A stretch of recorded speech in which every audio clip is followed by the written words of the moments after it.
Hello दोस्तों, मैं यो sir motivational speaker and educator. तो आज हम स्टार्ट करने वाले हैं क्लास 11th का जो सबसे महत्वपूर्ण चैप्टर है कोशिका।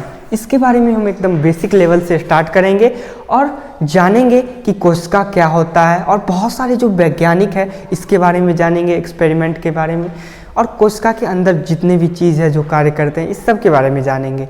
तो क्लास 11th के बच्चों के लिए तो ये उपयोगी है ही, साथ में जो नीट का प्रिपरेशन कर रहे हैं या फिर अदर कंपटीशन का भी जो प्रिपरेशन कर रहे हैं उन लोगों के लिए भी बहुत ही ज़्यादा महत्वपूर्ण होगा।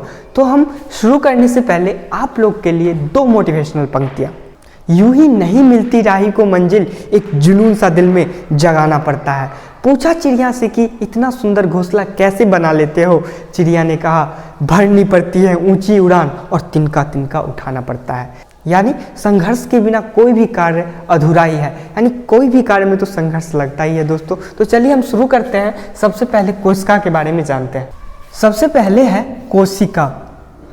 कोशिका किसे कहते हैं? तो सजीवों की संरचनात्मक एवं क्रियात्मक इकाई को क्या बोलते हैं? कोशिका।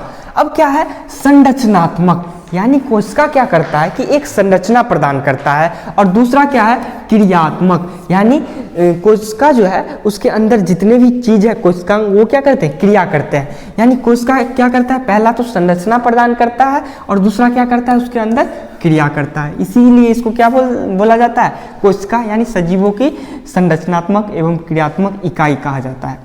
अब हम अगला पढ़ते हैं। अगला जो टॉपिक है वो है कोशिका का वैज्ञानिक नाम साइटो है।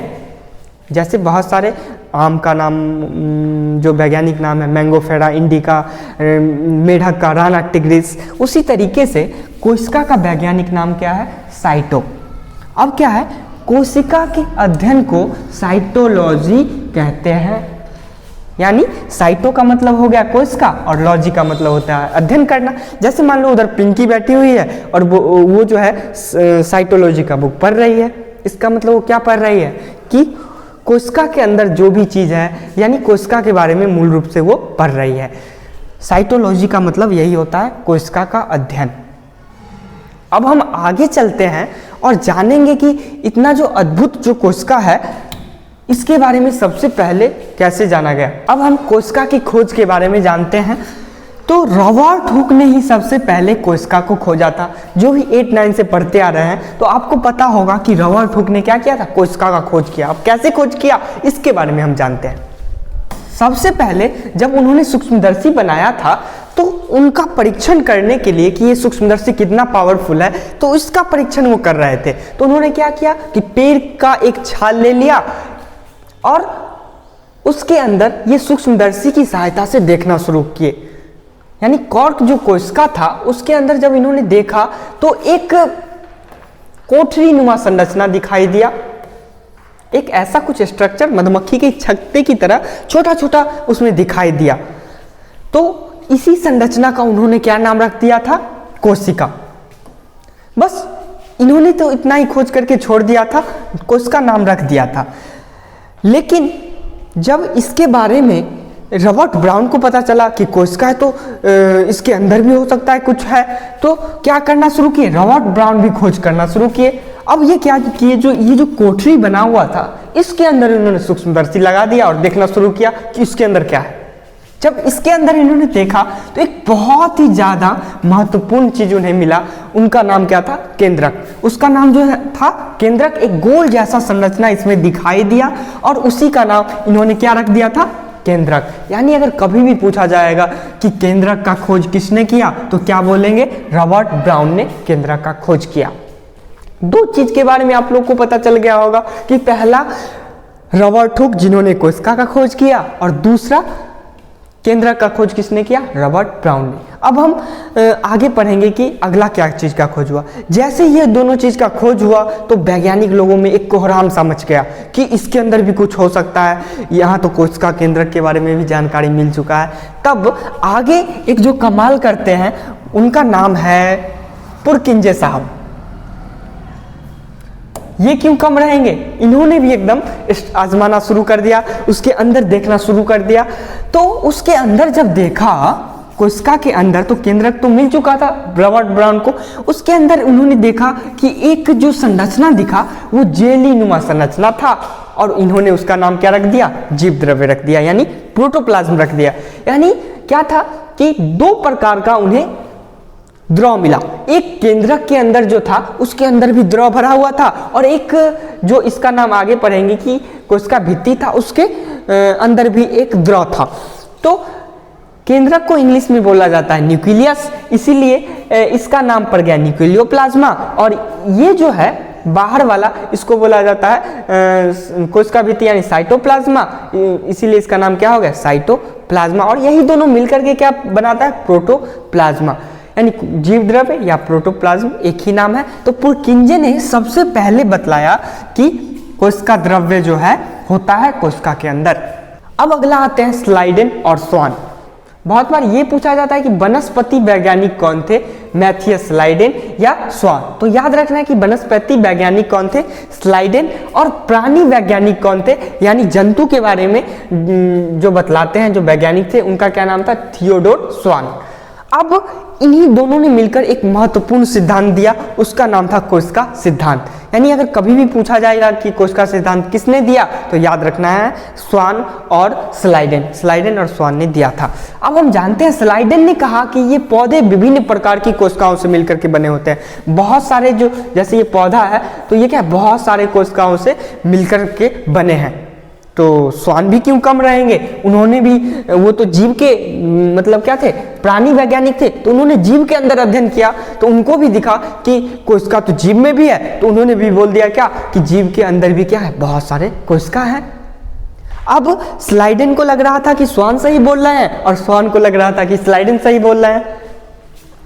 अब क्या हुआ कि बाद में इन्होंने एक मत हो गए, दोनों एक मत हुए, तब पता चला कोई गलत नहीं बोल रहा है, दोनों सही बोल रहे हैं। और बाद में इन्हीं दोनों को मिला करके एक कोशिका सिद्धांत बना और उस कोशिका सिद्धांत का क्या परिभाषा हो जाएगा, तो जो स्वान ने बतलाया और स्लाइडेन ने, तो कोशिका सिद्धांत क्या हो जाएगा कि पौधा और जंतु दोनों के अंदर कोशिका पाया जाता है, यही कोशिका सिद्धांत था। अब कोशिका सिद्धांत तो इन्होंने बना दिया, लेकिन उन्होंने एक चीज नहीं बतला पाए कि इन सिद्धांत में यह बतलाने में असफल रहे कि नई कोशिका का निर्माण होता कैसे है। जैसे अगर यहाँ पे एक कोशिका है, अगर वो मर जाए तो नया कोशिका कैसे बनेगा, इनका पता उन्होंने नहीं बतलाया। तो एक और कमाल के वैज्ञानिक आते हैं और उनके बारे में अब पढ़ेंगे। राह संघर्ष की चलता है ना दोस्तों, वही दुनिया को बदलता है, जिसने रातों से जंग जीती है सूर्य बनकर वही निकलता है। तो चलिए देखते हैं रॉबर्ट बर्चौ ने क्या बतलाया।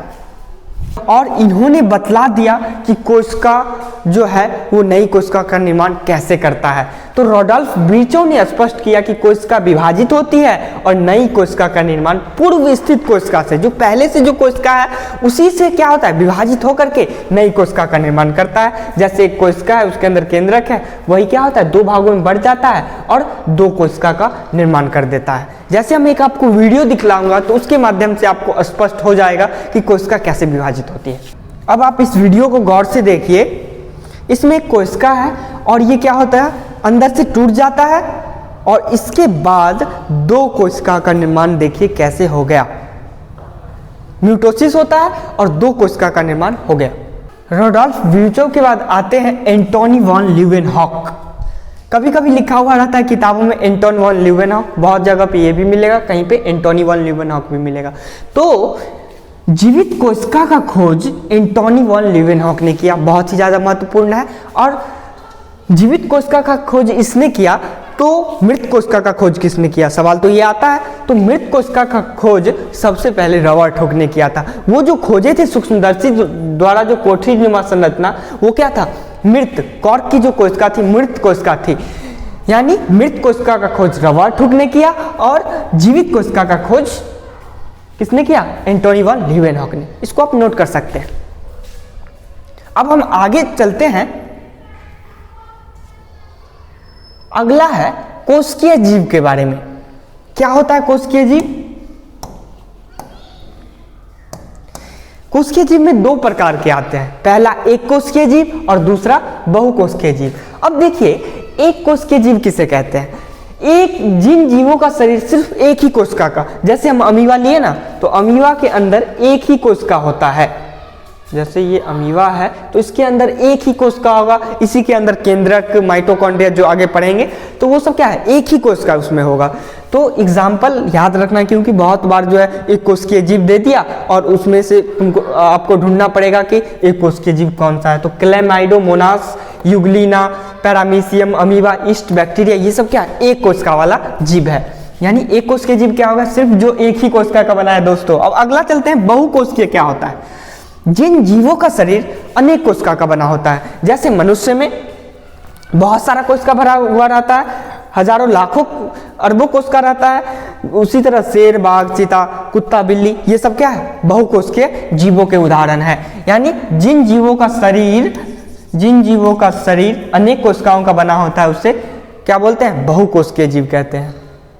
इतना स्पष्ट हो गया होगा। अब हम आगे थोड़ा सा और बढ़ जाते हैं। ये देखिए कि अब एक कोशिकीय जो जीव होते हैं उसको नंगी आंखों से नहीं देख सकते हैं, डायरेक्ट नहीं देख सकते हैं, तो उसके लिए एक यंत्र होता है जिसे हम बोलते हैं सूक्ष्मदर्शी यंत्र। इसका परिभाषा क्या हो जाएगा, कोशिका को देखने के लिए एक विशेष प्रकार के यंत्र की आवश्यकता होती है, जिसे हम क्या बोलते हैं, सूक्ष्मदर्शी यंत्र बोलते हैं। अब है, सूक्ष्मदर्शी का खोज जैकरियस जॉनसन ने किया था। याद रखना है कि सूक्ष्मदर्शी का खोज जैकरियस जॉनसन ने किया था। अब बहुत जगह जो 8th 9th के स्टूडेंट होंगे या पढ़े होंगे तो उसमें लिखा हुआ था रॉबर्ट हुक। तो याद रखना है कि रॉबर्ट हुक ने सूक्ष्मदर्शी को और ज़्यादा पावरफुल बनाया था, लेकिन सबसे पहले सूक्ष्मदर्शी का खोज जैकरियस जॉनसन ने किया। बाद में फिर एंटोनी वॉन लीवेनहॉक भी आए, जिन्होंने और ज़्यादा सूक्ष्मदर्शी को विकसित किया, और सबसे अच्छा वाला जो सबसे अच्छा वाला सूक्ष्मदर्शी था वो एंटोनी वॉन लीवेनहॉक ने बनाया था। अब है कोशिकांग। अब हम इतने सारे चीज़ जब जान लिए हैं तो अब कोशिका के अंदर क्या क्या चीज़ है इसके बारे में आप जानेंगे।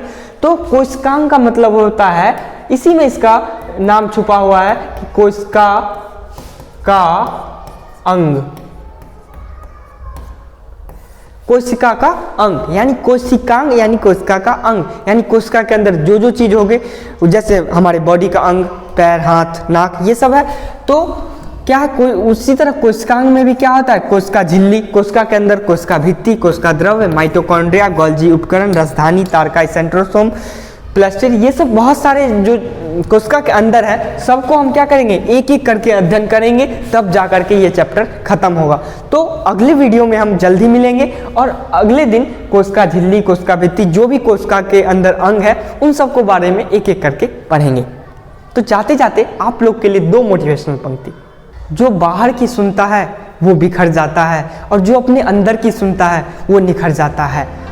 बहुत से ऐसे दोस्तों समय आएंगे जब आप ही के कुछ नज़दीकी जो है आपको नीचे गिराने की कोशिश करेंगे, लेकिन आपको किसी की नहीं सुनना है। जो आपके अंदर मन करता है, जो आपका ड्रीम है, जो आपका सपना है, बस उसे ईमानदारी से और सही गाइडेंस के साथ करते चलिए, एक दिन सफलता जरूर मिलेगी। तो वीडियो अच्छा लगे तो लाइक, शेयर, सब्सक्राइब जरूर कर लीजिए, ताकि जो अगला दिन वीडियो अपलोड हो तो सबसे पहले आप तक पहुँचे। तो जिन लोगों को इनकी ज़रूरत हो इन वीडियो की, उन तक जरूर शेयर करें और कमेंट करें कि आज का वीडियो कैसा लगा आपको। तो आज के लिए बस इतना ही। Best of luck.